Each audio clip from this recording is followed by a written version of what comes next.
I'm gonna showcase 14 submachine guns from mods that bring back classic weapons from previous Fallout games to Fallout 4, starting from Fallout 2 all the way through to Fallout New Vegas. For comparison, let's take a quick look at the SMGs that came with Fallout 4.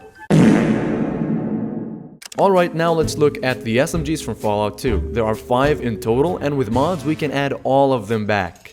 It's fitting that we're starting this showcase off with this gun because this was the first weapon to be officially called a submachine gun, the M1928 Thompson or M1A1. Also known as Chicago typewriter, Chicago piano, trench broom, and most commonly as the Tommy gun. I'll shed some light on one of the nicknames, the Chicago typewriter. There are 2 parts to this title. The Chicago part comes from the fact that this SMG was very popular amongst gangsters in Chicago in the late 1920s. And the typewriter part stems from the idea that the rate of fire of this weapon is so fast that you could write your name with the bullet holes. The irony is that this weapon was originally marketed as an anti-bandit gun for police use, but mobsters, gangsters, and criminals in general are the ones who made it popular. This SMG is the signature weapon of the Whitelegs from Fallout New Vegas' Honest Hearts. Now let's talk about the actual weapon mod. The Thompson uses vanilla 45 caliber rounds and has an average fire rate of 770 rounds per minute. It has 38 attachments in total, has custom animations in first and third person views,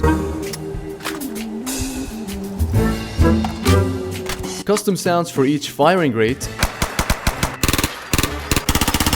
It'll start spawning on Triggermen from level 12, and from level 20 it'll show up on Gunner and Raider bosses. Also, there are 2 uniques out in the Commonwealth for you to find. It's also fitting that this weapon is next up, because the US military replaced the Thompson with the M3A1 SMG, also known as the Grease Gun.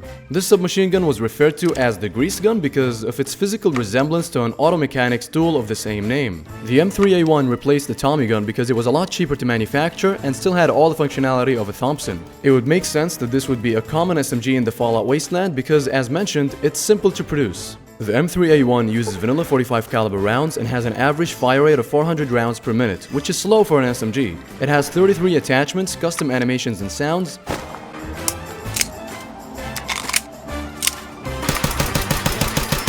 it'll start spawning from level 5 in the hands of Triggermen, Gunners, and Raiders, and it'll be available to purchase from vendors.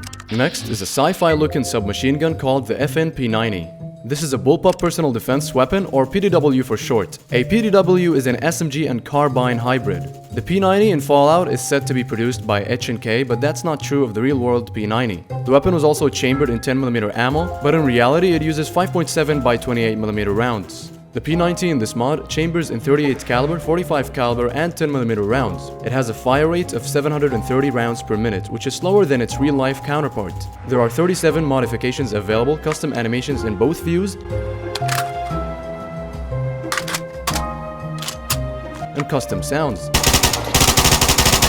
It'll show up in-game right away in vendors, on Gunners, Raiders, and even the Institute, which is cool because of the sci-fi aesthetic of the P90. There's also one unique in the hands of a particularly red NPC. Up next is a German prototype named the H&K G11K2, and more simply known as the Space Gun or Kraut Space Magic. You may be wondering why the G11 is referred to by that phrase. I was wondering too, and apparently gun nuts refer to weapons as Kraut Space Magic because of the gun's sci-fi aesthetic, exceptional performance, and mainly how complex their design is. And this weapon is so complex that even FPS games animators don't know how to reload it. All of them, including the author of this mod, never animate the player pressing the magazine release button. And most don't even acknowledge the rotating drum bolt used to load the gun either. According to Fallout lore, the G11 revolutionized assault weapon design, and it was very effective against enemies like the Wanamingos, which were referred to as aliens, and it's fitting that the space gun would be so effective against them. The G11 in real life uses 4.7 caseless rounds, but in Fallout 4 it'll be using vanilla 5mm ammo. It has a fire rate of 460 rounds per minute in full auto, and an impressive 1500 rounds per minute in burst mode. In total, the G11 has 31 attachments. It has custom animations in both first and third person, and has custom sounds.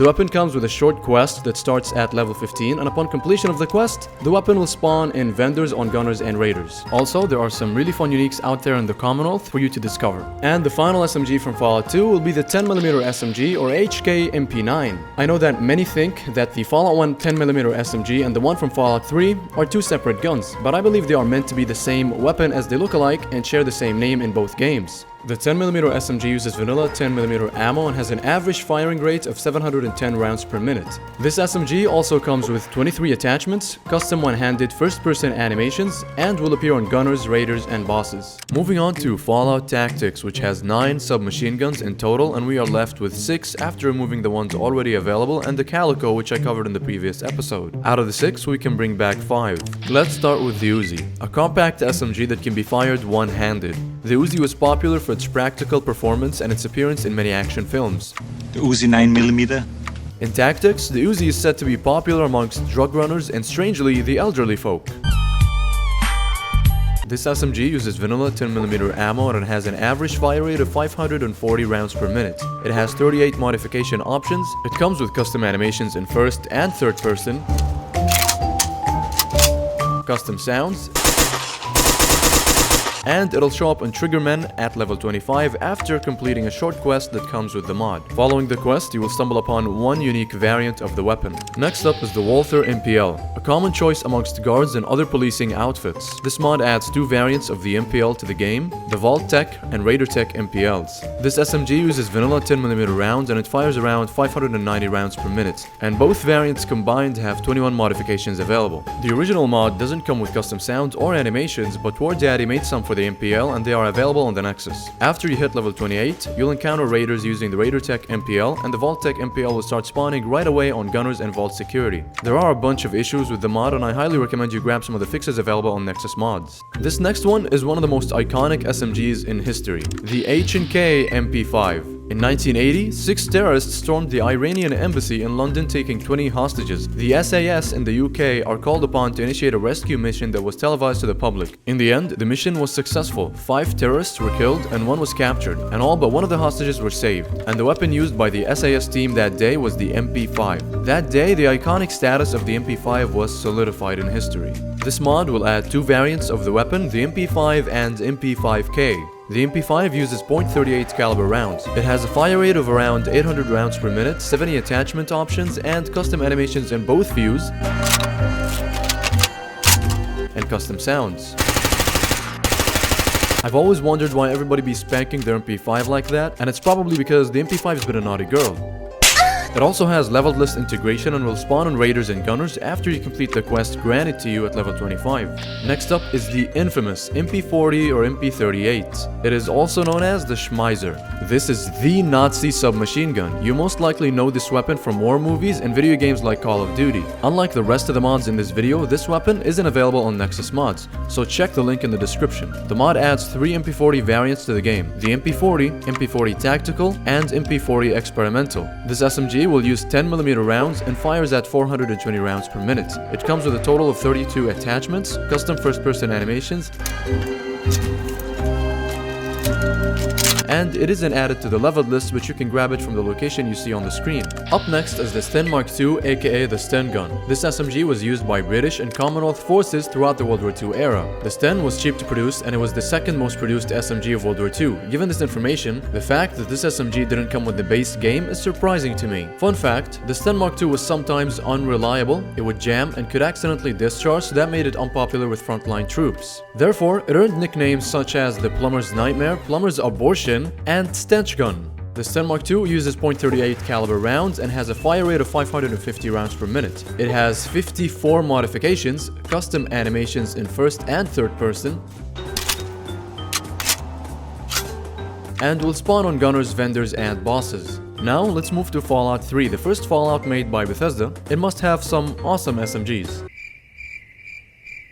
Finally, moving on to Fallout New Vegas, which has 6 SMGs. We've already brought back 3, and the remaining 3 are also available as mods to download. Starting with the American 180 or .22 long rifle caliber submachine gun. This SMG uses .22 long rifle rounds that were added by the mod, and it fires at 1200 rounds per minute. It comes with 95 attachments, custom animations in first and third person, custom sounds, and leveled list integration. It'll spawn on gunners and vendors. Next is the Laser RCW.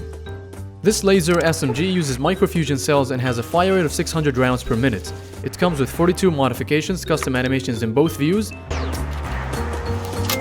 custom sounds, and it'll spawn on gunners, bosses, and vendors. The final SMG in this video, the 12.7mm SMG. This weapon is ugly as fuck and doesn't have custom animations.